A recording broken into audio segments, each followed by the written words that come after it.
the news hour, coming to you live from the studios of HitzAfrik Radio and TV. Stay tuned. Download the tuning app onto your mobile phone today and catch up on all the latest news from HitzAfrik Radio. Broadcast.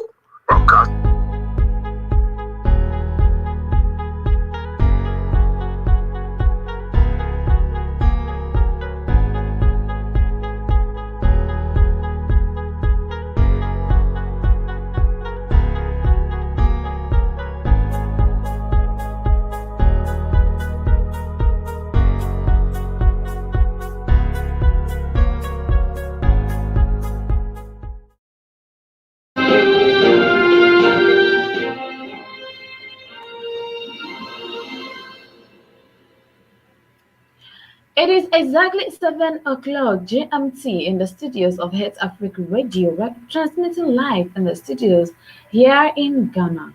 You're logged on to www.modernghana.com on the TuneIn app. Download it and search for HitzAfrik Radio. You're transmitting live on Facebook and YouTube at HitzAfrik Radio. This morning it's time for us to bring you the news hour and to the headlines.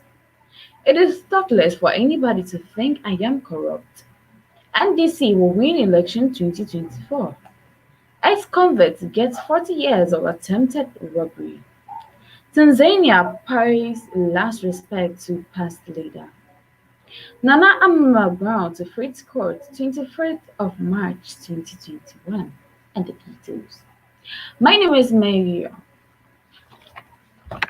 Stay tuned as I bring you the news in details. It is thoughtless for anybody to think I am corrupt, says Akufo-Addo. President Akufo-Addo has described the corruption perception some Ghanaians have about him as thoughtless and just a figment of their imagination. This comes as a response to the uproar that greeted his supposed retirement of former Auditor General Daniel Dumelevo, which was amplified by anti-graft activists. The president takes strong exception. Many civil society organizations, CSOs, have criticized and questioned President Akufo-Addo's anti-corruption tag after the coerced removal of Dumelevo from office. According to these CSOs, the president has failed to fight corruption and is rather fighting those fighting corruption, which in effect, the fighters much touted aversion for corruption. One of these comments came in from the co-founder and executive director of Afrobarometer, Professor Emmanuel Jima Boidi, who strongly condemned the government's resolve to fight corruption after Dumelevo was retired. He commented, "As for the president's credibility in terms of anti-corruption, I am afraid to say it is in tatters. It has been in tatters for a while, but this puts a nail in the coffin. I see Dumelevo as a victim of well-orchestrated actions by individuals who are government officials and by state institutions. President Akufo-Addo was clearly rubbed the wrong way by his comments and was not taking it lightly." In response, the president has these comments were baseless and were made without any prior critical reasoning. It is thus very disappointing to hear a very senior and otherwise distinguished member of civil society make such loose and thoughtless statements like the president's credibility on anti-corruption in its tatters and has been in tatters for a while, and that the compulsory retirement of Mr. Dumelevo puts the nail in the coffin of the president's credibility. Such statements are not based on facts and driven likely by emotions. The fact is that the president's credibility on anti-corruption is unmatched and no amount of conceived opinions can change that. It is noteworthy that no sound of caution or condemnation was heard from you or your colleagues in civil society when Mr. Dumelevo was using his office to engage in unacceptable and questionable conduct. Indeed, a less charitable perspective would be that this was a patent abuse of office. Yet, there was no chatter from our friends of civil society, the statement added. The president's statement concluded by saying the Malabou's work as Auditor General was not as embarrassing to his government as many perceive. In other stories, NDC will win election 2024 EIU project. The Economics Intelligence Unit (EIU) has projected a landslide victory for the opposition National Democratic Congress (NDC) in the 2024 general election. The EIU also added that the victory of the NDC will also come from a new candidate, although it appears former President John Dramani Mahama was a three-time flag bearer of the party to their sure bet for the 2024 polls. According to the EIU, it expects a change of government after the New Patriotic Party has served 8 years, which is the norm since the break of dawn on democracy in Ghana. Where after a party has served 8 years, a new party takes over. The next parliamentary and presidential elections are due in 2024. Under the constitutionally mandated term limit, Mr. Akufo-Addo cannot run for a third term. Mr. Mahama is reportedly considering whether to run again, but we expect the NDC to seek revitalize its prospects with a fresh candidate. After 2 terms of NPP government, we expect the NDC to win the 2024 presidential election and to gain a small majority in parliament. In the 2020 parliamentary election, the NPP and the NDC each won 137 seats, but in January, the one independent member of parliament (MP) announced that he would cooperate with the NPP, given its 138 seats needed for an effective majority.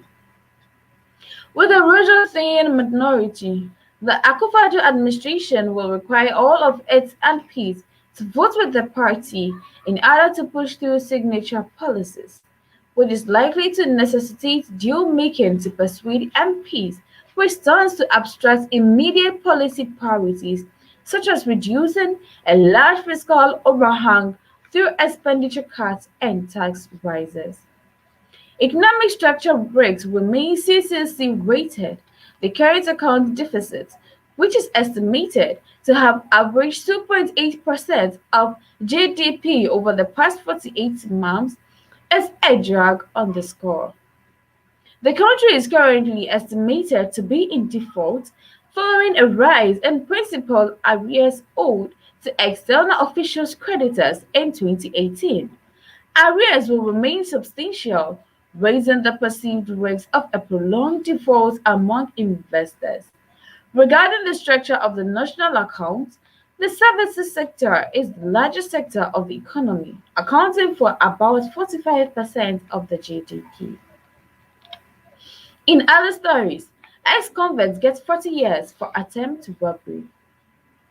The Adenta Circuit Court B has sentenced an ex-convict of Akaful prisons to 40 years imprisonment in hard labor for assault and attempted murder. Stephen Senam, 25, pleaded guilty on all counts but was convicted on his own plea. He was sentenced to 20 years on each account for attempt robbery and causing harm. The 2 sentences are to run concurrently. Inspector Maxwell Lanyo told the court, presided over by Mrs. Sadinam Ado Balako, that Stephen Adika, the complainant, owns a provision shop at Taiman in Accra. He said on Wednesday, March 10, 2021, the complaint reported to Kotam Police Station with a bandage on his forehead that on the previous day, at about 20:30 hours, Senam came to his shop with the pretense of buying provisions. Inspector Lanyo said Senam attacked the complainant with a knife in an attempt to snatch his mobile phone but did not succeed and fled. He said On the same day the report was made, the complainant spotted Senam and identified him as the one who attacked him. The prosecution said the complainant raised an alarm and Senab was apprehended by neighbors and brought to the Kotom police station.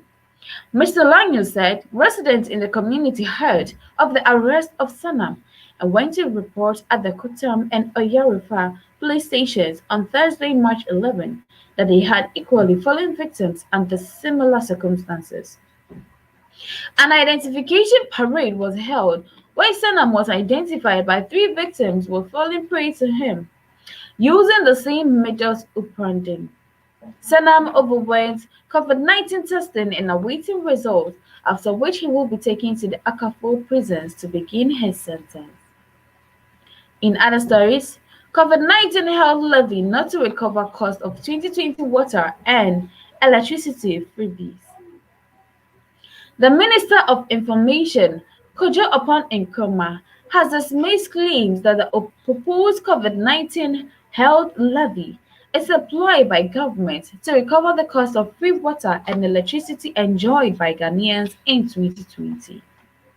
Speaking at the press briefing to update Ghanaians on the status of the country's fight against the pandemic, Mr. Upon Nkrumah said the 2021 budget statement never indicated that the purpose of the levy was to pay for the freebies. Referring to the page 58 of the budget statement, he stated, "You never see it anywhere that you have to pay for the free water and free electricity for 2020. The budget statement outlines that government has done so far in connection with the COVID program, and then it goes on to make the point that to provide the requisite resources to sustain the implementation of these measures, government is proposing the introduction of a COVID-19 health levy of 1% increase in the National Health Insurance Levy and 1% point increase in the VAT flat rate." Her statement follows backlash from the general public and some members of the opposition National Democratic Congress (NDC). The government has been transparent in its dealings. During an interview with Evans Mensah on Joy News PM's Express, Mr. Upon Nkrumah has stated that the freebies were not free for government and therefore must be paid for. When we say free electricity, it doesn't mean the IPP producer is also going to say because the president has said free electricity, I won't charge for it. But the 19 billion Ghana cedis has to be paid for at some point the liabilities we have incurred have to be paid for. However, clarifying the confusion on the matter, Mr. Upon Nkrumah stated that the press briefing that it claims that government says you, referring to Ghanaians, have to pay for free electricity and water is false. Mr. Kojo Upon Nkrumah also used the opportunity to clarify reports on the expenditure made by the government during the pandemic. Quoting paragraph 2 of the financial statement, he stated the 17 billion reflects expenditure on two items under the COVID-19 related expenditures.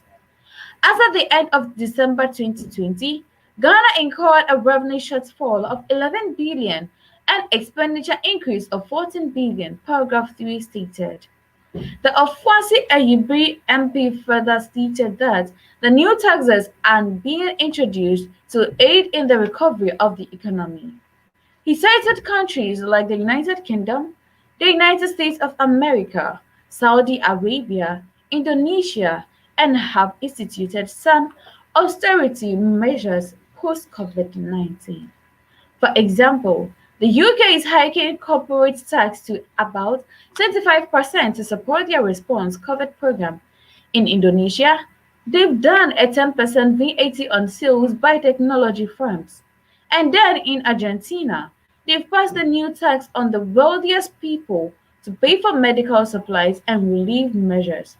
In Saudi Arabia, they are considering tripling their value-added tax as part of austerity measures following the COVID-19 response program. In the US, they are considering some of the major hikes since 1993. So, we are not alone in this situation, he concluded. He therefore called on the general public to support the measures outlined in the 2021 economic policy while urging the media to correct representations on the post-COVID-19 recovery programs. In other stories, Ghana's COVID-19 deaths rise to 713, active cases drop to 3,343. Ghana's COVID-19 deaths have risen to 713 following confirmation of 8 more fatalities by the Ghana Health Services. The latest updates from the Ghana Health Service further indicated that 40 people are in severe condition, with 17 others in critical condition. However, the country's active cases have declined to 3,343 from previous 3,621 despite the confirmation of 363 new infections across the nation since the last update on Thursday, March 18, 2021. The new infections were from tests conducted as of March 15, 2021. The country has also recorded an additional 857 recoveries, pushing its total recoveries and discharges to 84,952 from a previous of 84,095. The remaining active cases, the Ghana Health Service said, were being managed at treatment sites and isolation centers across the country, with some under home management. Ghana has recorded a total of 89,008 cases of the virus since it confirmed its first 2 cases in March 2020. Out of the total confirmed cases, 31,013 were from the general civilians, 56,712 from the enhanced contact tracing, and 1,283 from international travelers disembarking at the Kotoka International Airport since it was reopened on September 1st, 2020.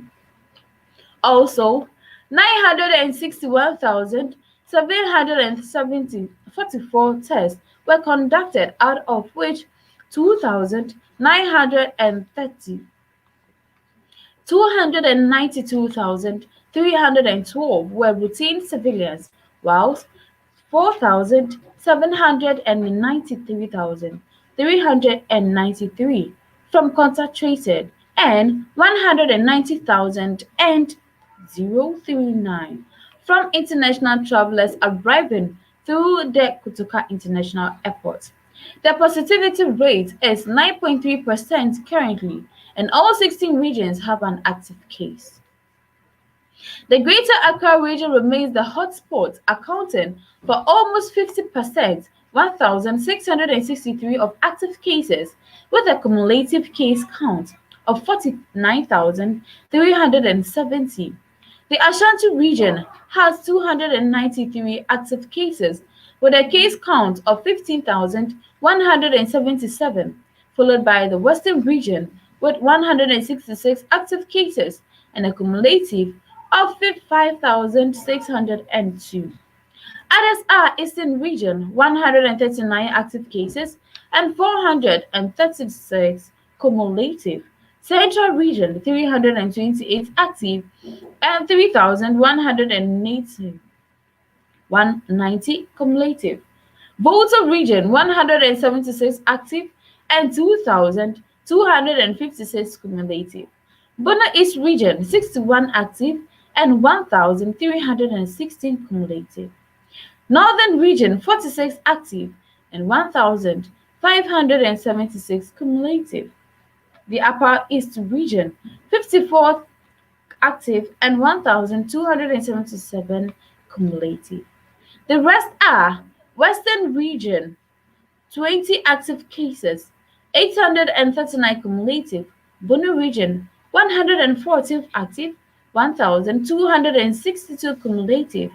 Ahafo Region, 11 cases and 686 cumulative.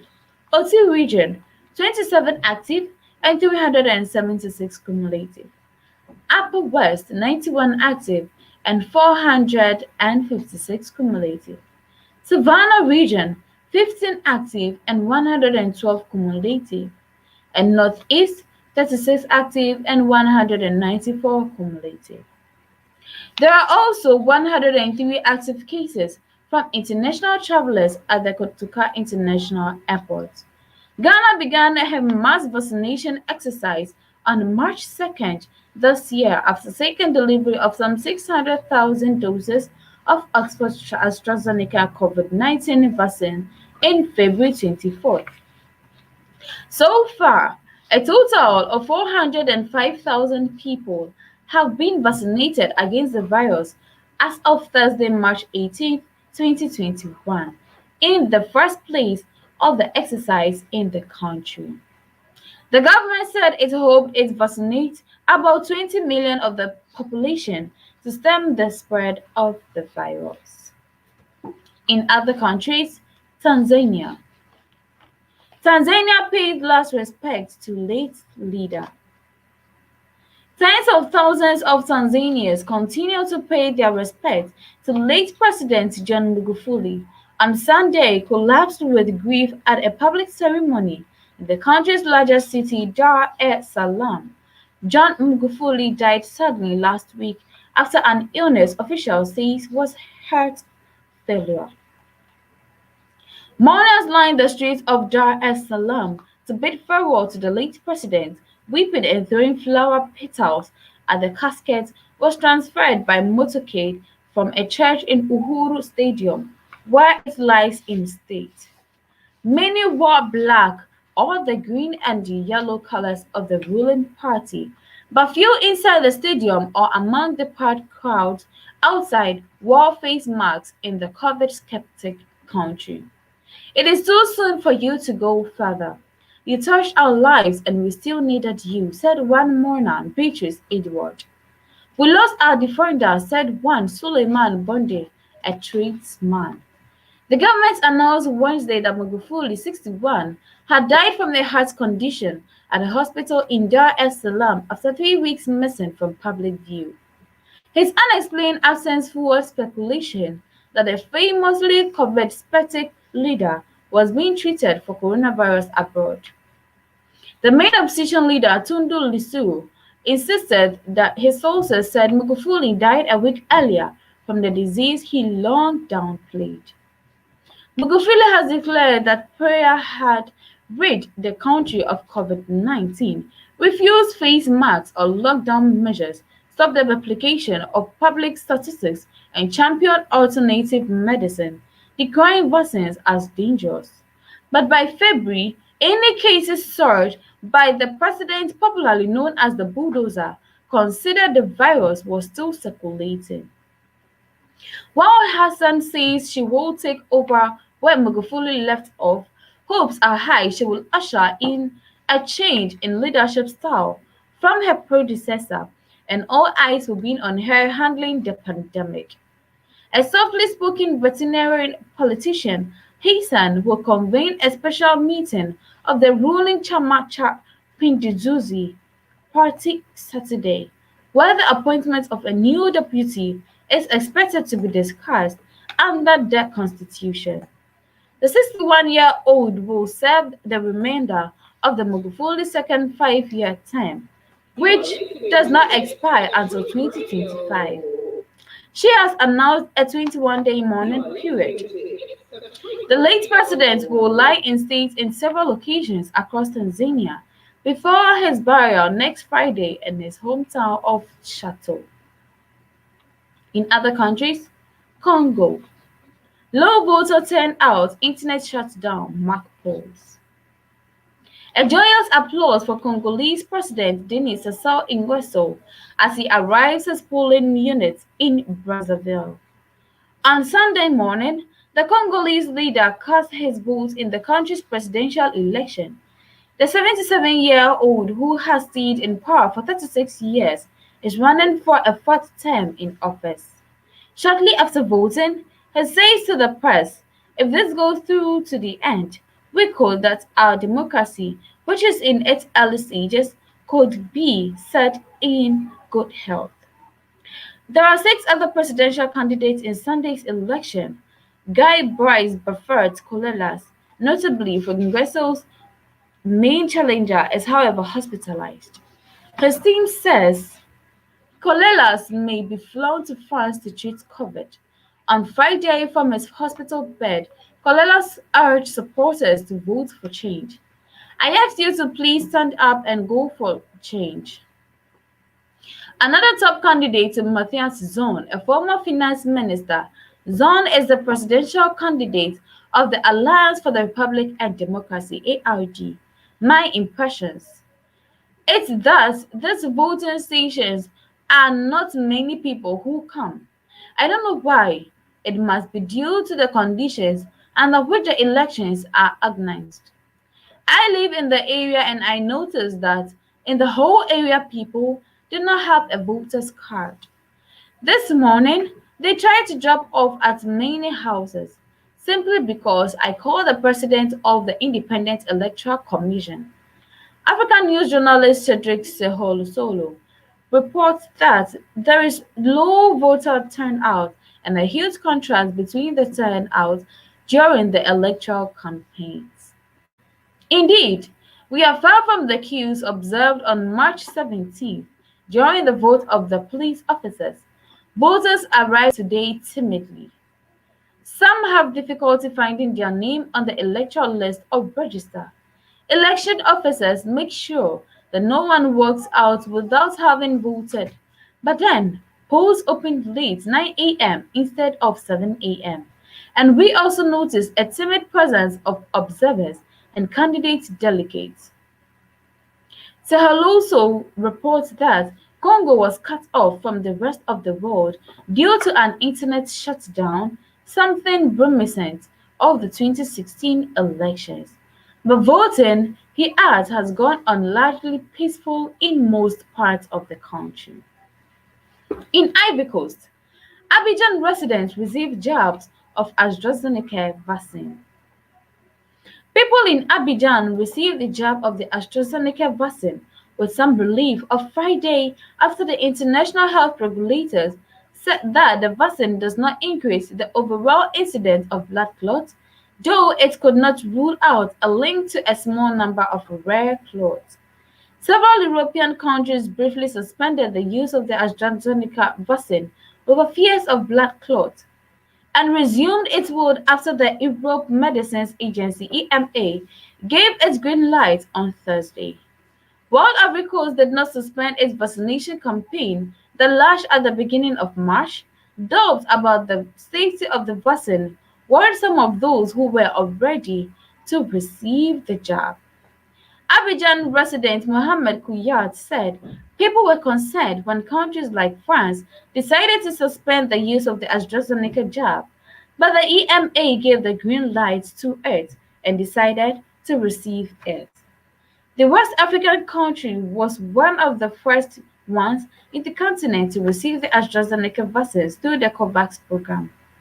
President of the African Development Bank, Okiwumi Adesinime, urged countries to avoid vaccine nationalism and said his organization would help the African continent get organized and produce the therapeutic drug and also the vaccine. For some developing countries, it's either the AstraZeneca vaccine or nothing they are receiving, as it is cheaper and easier to store at the The Democratic Republic of Congo suspended the use of the AstraZeneca shot, putting its vaccination campaign on hold even before it began as it has no doses from other pharmaceutical companies. The suspension has intensified vaccine skepticism.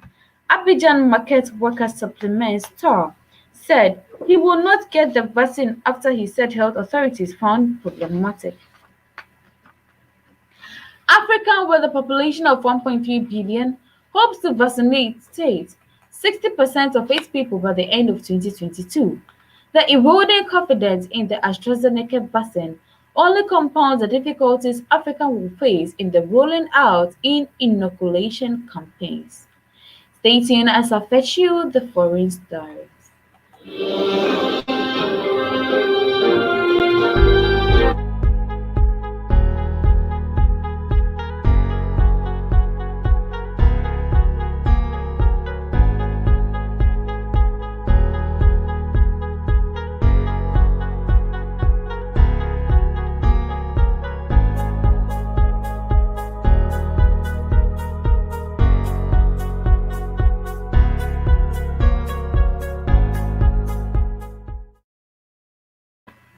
You're still logged on to HitzAfrik Radio, www.modernghana.com, or the tuning app at HitzAfrik Radio.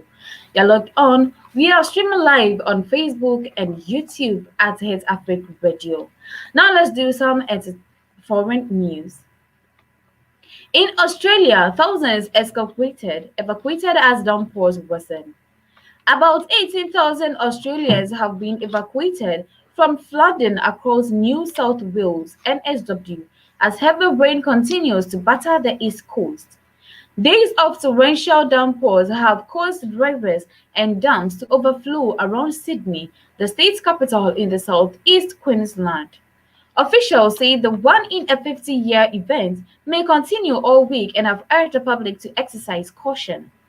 Prime Minister Scott Morrison have offered funds to those forced to flee. It's another testing time for our country, he told Sydney radio station 2GB on Monday. There had been widespread damage in the affected areas, which are home to about a third Australia's 25 million people. I don't know any time in state history where we have had these extreme weather conditions in such quick succession in the middle of a pandemic, she said. Emergency services have conducted that at least 5,000 rescuers, including Winston people from the cars. One stranded family was lifted up from their flooded home by a helicopter. Respondents also saved a family with an infant from flooding in their home in Sydney West. Australia's Bureau of Meteorology have said the rainfall up to 1,000 millimeters in some areas have been extraordinary in the recent days. On Monday, authorities were most concerned about residents in the low-lying areas north, the west of Sydney, the NSW's central coast of the Hawkesbury Valley, as the weather system swept inland. The flooding has caused havoc across NSW, forcing 15,000 excavations on the state's mid-north coast on a further 3,000 in Sydney, officials said. Swollen rivers have cut off and bridges and forced about 150 schools to shut on Monday. There have been images of livestock floating through flooded areas and rows of houses engulfed up to their windows. The Hawkesbury and Nepean rivers, which border Sydney to the north and west, reached higher levels on Monday than during a devastating flood in 1961. Forecasters said the Hawkesbury River could peak at around 30 meters (42 feet) later in the day. In addition, the Warranga Dam, Sydney's main water source, had been spilling over the first time in 5 years. Authorities said it was discharging about 5,000 gigaliters a day, equivalent to the volume of Sydney Harbour. On Sunday, a young couple saw their house north of Sydney swept away by flash floods on what should have been their wedding day. Shocked neighbors feel the uprooted three-bedroom cottage bobbing along the Main River after it burst its banks. Flights have been suspended at Newcastle Airport, about 70 kilometers (72 miles) north Sydney, after the runaway flooded. Authorities have also reported landslide and damage to homes from a mini tornado which hit west of Sydney and on Saturday. In southeast Queensland, flash floods also affected Brisbane and the cold coast of the weekend, but conditions had eased slightly on Monday. The Bridgescan said several thousand people in the Hawkesbury Nepean Valley could face new evacuation orders. Authorities have issued 20 such orders across the state and declared up 38 local zones in natural disaster areas. What we are going through now is different to what we have been through for the past 50 years. So please take it seriously, Mrs. Bridgescan said it earlier briefing. It is sustained rainfall, the fact that weather events have settled in, it does not move it on, and also, of course, the capacity of the Warranga Dam, spillover, and what has might mean, she added. Crews worked for 3 hours overnight to safely and slowly evacuate 5 adults and 4 kids after they found themselves isolated by moving flood water. I've seen all the floods and stuff and never had to move before, so this is different, she said. The streets will always go up, but this time around I've noticed that usually when the rain eases up disappears. It's time it's not disappearing like it used to, she said. There's definitely something about it that is different.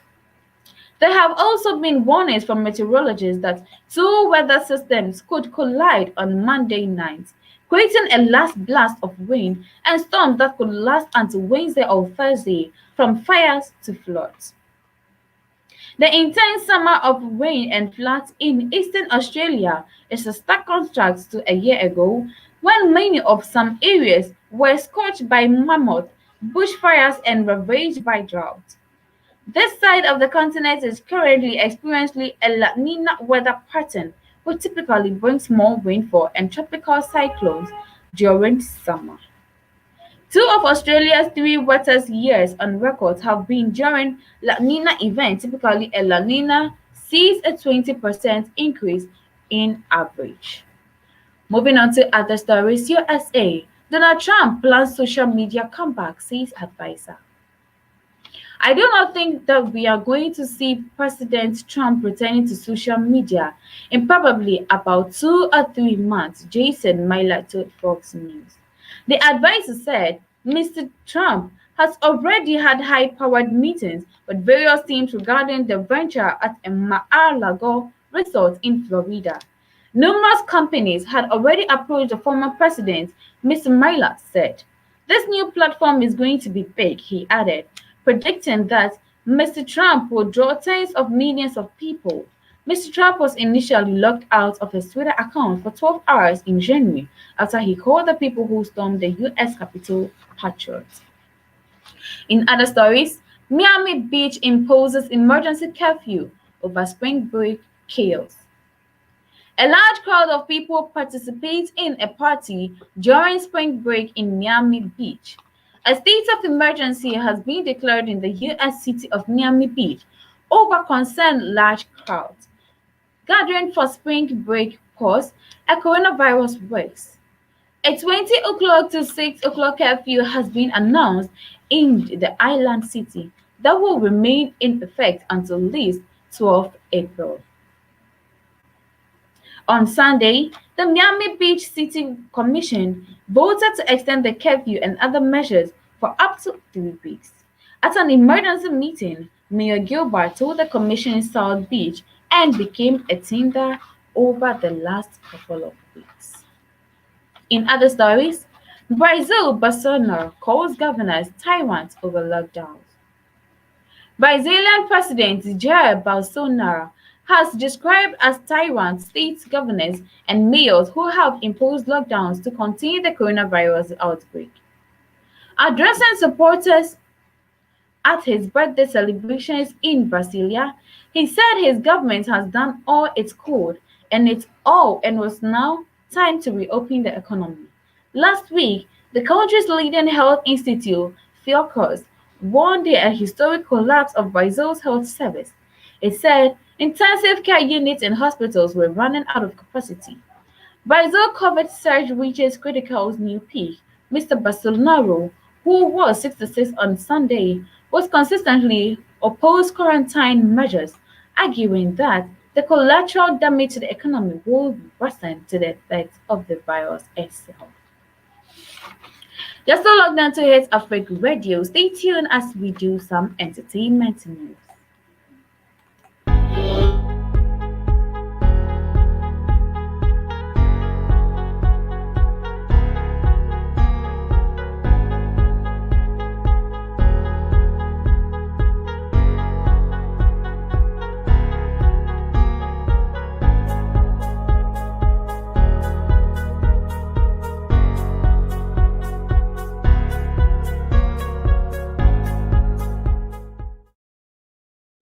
You're logged on to HitzAfrik Radio. We are transmitting live on Facebook and YouTube at HitzAfrik Radio. You can as well follow us on all the social media handles at HitzAfrik Radio. Don't forget to log on to our website for more news and entertainment at www.hitzafrikradio.org. Now let's do some entertainment news. Nana Ama McGraw to go to court on 25th of March 2021, and here's why. Information reaching us from popular blogger QT Jules suggests that Ghanaian actress and media personality Nana Ama Brown is set to appear before the court on March 25th. According to a report by QT Jules, on her Instagram page, Nana Ama Brown is the main witness to Bulldog's case, and she is also standing trial for the threats made on her show, and she refused to let Bulldog retract or issue a disclaimer in that regard. Guilty jurors further disclosed that Nana Ama Brown refused to show up in court after being summoned several times because she claimed her daughter was sick. However, she has finally gone to the police headquarters with her lawyer to write her statement.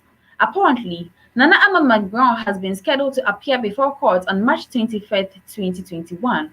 Recall that a few months ago, artist manager Bulldog was a guest on Nana Ama Brown's United Showbiz show, made some threat to harm the president Akufo-Addo over the Men's Gold saga. Bulldog was then apprehended by some members of the national security, where he was taken to the BNI office for further interrogation. Well, since Nana Ama Brown was the host of the show, where Bulldog made a statement, she is a key witness to the whole event. In other stories, Sarkodie will surely win Grammy for Ghana, Sharifa Gunu. Sharifa Gunu has perhaps, due to instincts positioned, the Ghana's very own rapper Sarkodie will win Grammy to take the nation proud. Sarkodie will receive the Grammy Award soon because recently I watched his short videos and the way he performed is not a small thing. Sharifa Gunu said on United Showbiz UTV on Saturday evening. Detailing the rationale behind the proclamation, Sharifa said Sarkodie music videos reveal a well-reversed use of choral music concepts, the acoustic guitar, and hip-hop rhythms typical of Grammy Award winner who performs Sarkodie's genre of music. I swear Shaq will conquer, Sharifa Gunu predicted. Sharifa Gunu indicated that the musicians in this country are leaving the instruments out of their composition, a major drawback contrary to what other musicians in other African countries are doing and staying ahead. We have musicians here, but some is missing along the line. The rhythms were still needed. You know, many of us do not invite guitarists into the studio anymore. We don't use the live instruments anymore, Sharifa Gunu observed. Moving on to Nigerian entertainment news. I would have won the Grammy 7 to 8 years ago if not for our bad leaders, says Burna Boy. While still revealing in his Grammy milestone, Nigerian singer Damini Ogulu, popularly known as Burna Boy, says he would have won a Grammy in 2013 if the country had leadership that takes the youth seriously. Recall that Burna Boy had won the Best Global Musical Album category at the 2021 Grammys. Speaking in an interview with the BBC African, Burna Boy said he would have accomplished this feat if the government had provided a conducive environment for the youth back then. If the environment was conducive and we had leadership who took the youth seriously and certain infrastructure in place, I probably won't be winning a Grammy in 2021. Probably I would have won in 2013 or 2014. And basically, the stone and the builders refused it comes to you. You know, being here in music, I was really relieved because I deserved it. I was hoping a situation wouldn't happen where I didn't get what I deserved, he said. Burna Boy said this experience should inspire others that they can succeed regardless of the odds. I saw this moment happening back in 2012. I just realized the music struggle was bigger than me. It's like I used to do this on the streets and everyone is going crazy. But now, I don't see anyone better than me. So, it's like this is serious now. Anything is possible. Whatever situation you may be in, wherever you find yourself, doesn't really determine your future or stop you from not considering your dreams as being dreams. Here lies the end of the news this morning. Stay tuned as I bring you a recap of today's headlines. It is thoughtless for anybody to think I am corrupt, says President Akufo-Addo. NDC will win election 2024. Ex-convicts get 40 years for attempt robbery. Tanzania pays last respects to the late leader. Nana Ama Brown to face court on the 25th of March 2021. These and many other stories I brought your way this morning. My name is Abina Ahunia. Stay tuned for more music. Have a blessed morning. The News Hour coming to you live from the studios of HitzAfrik.